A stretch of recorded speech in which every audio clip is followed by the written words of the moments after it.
মনে মনে ভাবতেছেন হাসান হুসাইন আমাকে আজান দিতে বলে, এখন তো যদি আজান না দেই তাহলে নবীজির সাথে বেয়াদবি হয়ে যাবে। কারণ হাসান হুসাইন হলো নবীজির কলিজার টুকরা, ঠিক কিনা ধরে বলেন? নবীজির কলিজার টুকরা হাসান হুসাইন আজান দিতে বলতেছে, এবার যদি আজান না দেই তাহলে তো নবীজির সাথে বেয়াদবি হয়ে যায়। এই জন্য বিলাল রাদিয়াল্লাহু তাআলা আনহু হাসান হুসাইনের কথা শুনে এবার আজান দেওয়া শুরু করছে। কি দেওয়া শুরু করছে ধরে বলেন?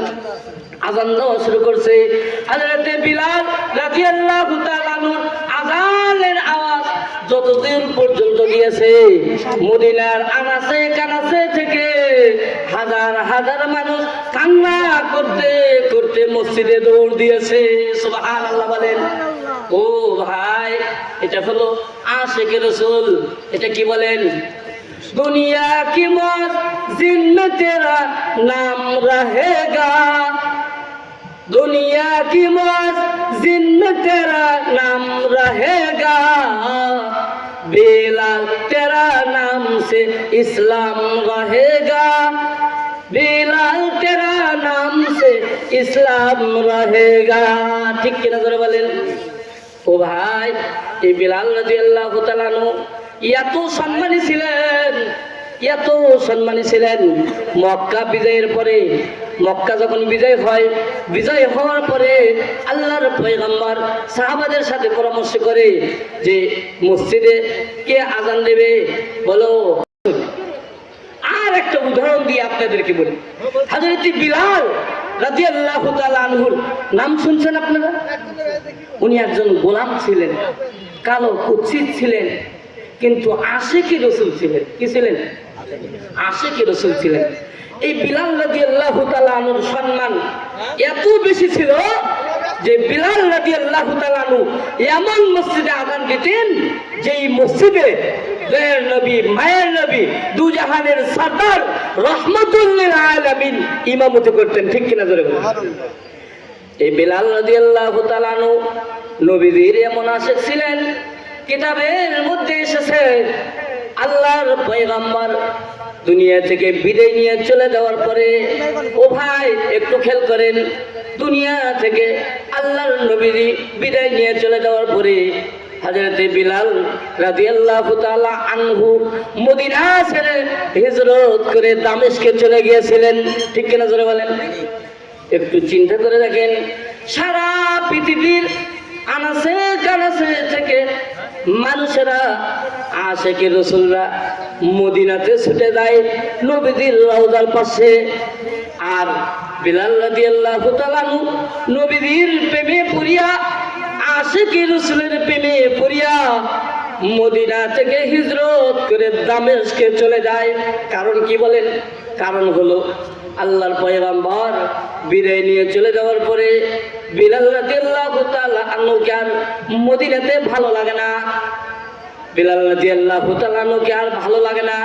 এই জন্য বিলাল রাদিয়াল্লাহু তাআলা আনহু নবীর দুঃখে দুঃখিত হইয়া নিজের কাম তোলা সব কিছু বেঁধে লইয়া নবীজির রওজার পাশে গিয়া নবীজিকে ডাক দিয়ে বলে, ও আল্লাহর পয়গম্বর, আপনি দুনিয়া থেকে বিদায় নিয়ে চলে গেছেন। আপনি চলে যাওয়ার পরে আমি বিলালকে আর মদিনাতে ভালো লাগে না। কারণ হলো আমি বিলাল রাস্তায় যখন চলতাম, আমি বিলাল আগে আগে চলতাম আর আপনি আমার পিছনে পিছনে চলতেন। আমি বিলাল আযান দিলে আপনি ইমামতি করতেন। আজ থেকে আমি বিলাল আযান দিলে আপনি আর ইমামতি করবেন না। আমি বিলাল আগে আগে চললে আপনি আমার পিছনে পিছনে চলবেন না। আপনি যেখানে আমার সঙ্গে থাকবেন না, আমি বিলাল আর সেখানে থাকতে পারি না। চিৎকার দিয়ে বলেন সুবহানাল্লাহ। আশিকে রাসূল কারে কয়? এটা হলো প্রকৃত আশিকে রাসূল। বিলাল রাদিয়াল্লাহু তাআলা আনহু নবীজির রওজার পাশে দাঁড়াইয়া চোখের পানি ছেড়ে দিয়া নবীজির রওজার পাশে থেকে বিদায় লইয়া দামেস্কে চলে যায়। 6 মাস হয়ে যায়। 6 মাস পরে আল্লাহর পয়গম্বর রহমতুল্লিল আলামিন দয়ার সাগর স্বপ্নের মাধ্যমে বিলালকে ডাক দিয়ে বলে, ও বিলাল, 6 মাস হয়ে যায়, আমার কথা কি তোমার একটা বার মনে পড়ে না? বিলাল রে বিলাল, ও বিলাল, আসো আসো, আমার রওজার পাশে দাঁড়াও, আমার রওজা মুবারকটা একটু জিয়ারত করে যাও। কিতাবের মধ্যে এসেছে হযরতে বিলাল রাদিয়াল্লাহু তাআলা আনহু ঘুম থেকে জাগ্রত হইয়া মদিনার দিকে রওনা দিয়েছে। মদিনাতে যখন প্রবেশ করছে, মদিনার ছোট ছোট বাচ্চারাও বিলালকে দেখিয়া চিনতে পারছে।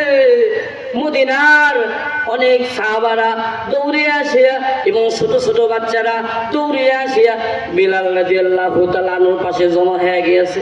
সকলেই ডাক দিয়ে বলে, বিলাল, নবীজির জানা নাই, তুমি তো আযান দিতে, নবীজি দুনিয়াতে নাই, ও বিলাল তুমি একটু আযান দাও, আমরা তোমার আযান শুনিয়া নবীজির কথা স্মরণ করে একটু কাঁদবো। সুবহানাল্লাহ বলে। তুমি যখন আযান দিবা নবীজির কথা স্মরণ হয়ে যাবে, নবীজির কথা স্মরণ হলে আমরা একটু কাঁদবো।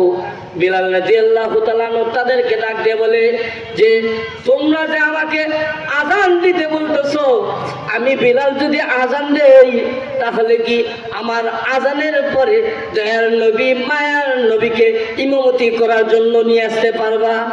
পারবে নাকি বলেন? পারবে না। হযরত বিলাল ডাক দিয়ে বলে, যেই আযানের পরে দয়ার সাগর রহমতুল্লিল আলামিন ইমামতি করবে না, ওই আযান আর আমি বিলাল দিতে পারবো না। সকলেই ভাবলেন যে আমাদের কথা দ্বারা কাজ হবে না, চলো সকলেই যাই, হাসান হুসাইনের কাছে যাই। কারণ হাসান হুসাইন যদি বিলালকে আযান দেওয়ার কথা বলে তাহলে বিলাল নিষেধ করতে পারবে না, ঠিক কিনা বলেন? সকলেই দৌড় দিয়েছে হযরতে হাসান হুসাইন রাদিয়াল্লাহু তাআলা আনহুমার কাছে। সেখানে গিয়া বলে যে, ও হাসান, ও হুসাইন, বিলাল এসেছে, দীর্ঘদিন পরে বিলাল এসেছে, চলো তোমরা একটু বিলালকে আযান দিতে বলো। বিলাল আযান দিবে, আমরা একটু নবীজির কথা স্মরণ করিয়া কাঁদবো। হযরতে বিলাল রাদিয়াল্লাহু তাআলা আনহুকে একটু আযান দিতে বলো তোমরা। এই কথা শুনিয়া হাসান হুসাইন রাদিয়াল্লাহু তাআলা আনহুমা দৌড়ে আসিয়া হযরতে বিলাল রাদিয়াল্লাহু তাআলা আনহুকে ডাক দিয়ে বলে, ও চাচা যান, দীর্ঘদিন হলো আপনি আমাদেরকে ছেড়ে চলে গেছেন, আমাদের কথা কি একটা বার আপনার মনে পড়ে না? চাচা গো, আপনি একটু আযান দেন, আমরা একটু নবীজির কথা স্মরণ করিয়া কাঁদবো। হযরতে বিলাল রাদিয়াল্লাহু তাআলা আনহু এবার মনে মনে ভাবতেছেন, হাসান হুসাইন আমাকে আযান দিতে বলে, এখন তো যদি আযান না দেই তাহলে নবীজির সাথে বেয়াদবি হয়ে যাবে। কারণ হাসান হুসাইন হলো নবীজির কলিজার টুকরা, ঠিক কিনা ধরে বলেন? নবীজির কলিজার টুকরা হাসান হুসাইন আযান দিতে বলতেছে, এবার যদি আযান না দেই তাহলে তো নবীজির সাথে বেয়াদবি হয়ে যায়। এই জন্য বিলাল রাদিয়াল্লাহু তাআলা আনহু হাসান হুসাইনের কথা শুনে এবার আযান দেওয়া শুরু করছে। কি দেওয়া শুরু করছে ধরে বলেন? আযান দেওয়া শুরু করছে। হযরতে বিলাল রাদিয়াল্লাহু তাআলা আনহু আযানের আওয়াজ যতদূর পর্যন্ত গিয়েছে, মদিনার আনাচে কানাচে থেকে হাজার হাজার মানুষ কান্না করতে করতে মসজিদে দৌড় দিয়েছে। সুবহানাল্লাহ বলেন। ও ভাই, এটা হলো আশিক রাসূল। এটা কি বলেন? দুনিয়া কি মসজিদ में तेरा नाम रहेगा, दुनिया की मस्जिद में तेरा नाम रहेगा, बिलाल तेरा नाम से इस्लाम रहेगा, बिलाल तेरा नाम से इस्लाम रहेगा। ঠিক কিনা ধরে বলেন? ও ভাই, এই বিলাল রাদিয়াল্লাহু তাআলা আনহু এত সম্মানী ছিলেন মক্কা বিজয়ের পরে মক্কা যখন বিজয় হয়, বিজয় হওয়ার পরে আল্লাহর পয়গম্বর সাহাবাদের সাথে পরামর্শ করে যে মসজিদে কে আজান দেবে বলো। সকলের সাথে পরামর্শ করে, কেউ বলে ওসমান আজান দেবে, কেউ বলে আলী রাদিয়াল্লাহু তাআলা আজান দেবে, বড় বড় সাহাবাদের নাম বলে। আবার কেউ বলে কালো বিলাল আজান দেবে। কে আজান দেবে? কালো বিলাল আজান দেবে। আল্লাহর পয়গম্বর বিলালকে ডাক দিয়ে বলো, বিলাল তুমি তো ইসলামের জন্য অনেক কষ্ট করেছো। ও বিলাল, আমি যেই মসজিদে নামাজ পড়াবো এখন, তুমি এই মসজিদের এখন থেকে আজান দিবা। সুবহানাল্লাহ বলেন। তুমি আজান দিবা, আজান দিবা। বিলাল রাদিয়াল্লাহু তাআলা আজান দেয়। তো কিছুদিন পরে দেখা যায় সাধারণ মুসলমান যারা মুসলমান হইতেছে, নতুন নতুন মুসলমান হইতেছে, তাদের মধ্যে বিলালকে নিয়ে সমালোচনা। কি সমালোচনা? কয় দুজাহানের সরদার সাইয়্যিদুল মুরসালিন যেই মসজিদের ইমামতি করে, সেই মসজিদে ভালো একজন মুয়াজ্জিন হওয়া দরকার। বিলাল তো কালো একজন কুৎসিত মানুষ, জবানটাও তোতলা, শিন উচ্চারণ করতে পারে না। আশহাদু আল্লাহ ইলাহা ইল্লাল্লাহ, আশহাদু আল্লাহর শিনটা ঠিক মতো উচ্চারণ করতে পারে না। উনি আশহাদু আল্লাহর জায়গায় আশহাদু বলে। সাহাবারা বলে ইয়া রাসূলুল্লাহ, আপনার মসজিদে ভালো একজন মুয়াজ্জিন হওয়া দরকার। আল্লাহর পয়গম্বর তাদের পরামর্শ অনুযায়ী নতুন একজন মুয়াজ্জিন নিযুক্ত করেছে। বিলাল যখন মসজিদে এসেছে, আল্লাহর পয়গম্বর বিলাল রাদিয়াল্লাহু তাআলাকে ডাক দিয়ে বলো, বিলাল আজকের পর থেকে তুমি আর এই মসজিদে আজান দিতে পারবা না। নতুন মুয়াজ্জিন ঠিক করা হয়েছে। কি ঠিক করা হয়েছে? হযরত বিলাল রাদিয়াল্লাহু তাআলা এই কথা শুনিয়া এশারের পরে আর বাড়িতে যায় নাই, মসজিদে সিজদায় পড়িয়া আল্লাহ তাআলা দরবারে কান্নাকাটি করে। আল্লাহ তাআলাকে ডেকে ডেকে বলে, মাবুদ, ও মাবুদ, আমি বিলাল কালো কুৎসিত হওয়ার কারণে, আমি বিলালের জবানটা তোতলা হওয়ার কারণে, আমি বিলাল গরিব হওয়ার কারণে, আমি বিলাল মূর্খ হওয়ার কারণে আজকে তোমার বন্ধু মুহাম্মাদুর রাসূলুল্লাহ সাল্লাল্লাহু আলাইহি ওয়াসাল্লামের মসজিদের আযান দেওয়া থেকে মাহরুম হয়ে গেলাম। ও মাবুদ, আমার জবান তো এমনি এমনি তোতলা হয় নাই, তোমার ইসলামের জন্যই তোতলা হয়েছে। ঠিক কিনা বলেন? উমাইয়া জিহ্বাতে পেরাক মেরেছিল। কি মেরেছিল? জিহ্বাতে পেরাক মেরেছিল। ইসলামের জন্যই তো আমার জিহ্বাটা তোতলা হয়েছে। ও মাবুদ, কালো তো আমি নিজে হই নাই, তুমি তো আমাকে কালো বানাইছো। ও মাবুদ, আমি তো গরিব নিজের থেকে হই নাই, তুমি তো আমাকে গরিব বানাইছো। সিজদায় পড়িয়া পুরাটা রাত বিলাল রাদিয়াল্লাহু তাআলা কান্না করতেছেন। এ দেখি নতুন মুয়াজ্জিন এসে ফজরের আজান দিয়েছে। আজানের পরে কিছু সময় পরে ফজর নামাজের সময় হয় কিনা বলেন? কিছু সময় পরে নামাজের সময় হয়ে যায়, কিন্তু ঘন্টার পর ঘন্টা চলে যায়, ফজরের নামাজের রক্ত আসে না। সুবহানাল্লাহ। জিবরাইল আলাইহিস সালাতু ওয়াস সালাম কিছু সময় পরে আল্লাহর পয়গম্বরের কাছে এসে বলে, ও আল্লাহর পয়গম্বর, আজকে কেন আপনার মসজিদে আজান হলো না? আল্লাহর নবী বলে, ভাই জিবরাইল, তুমি কি বলতেছো? আজকে তো আমার মসজিদে এতদিন যেই কণ্ঠ আজান হইতো তার চেয়েও সুন্দর কণ্ঠে আজান হয়েছে, তুমি বলতেছো আজান হয় নাই।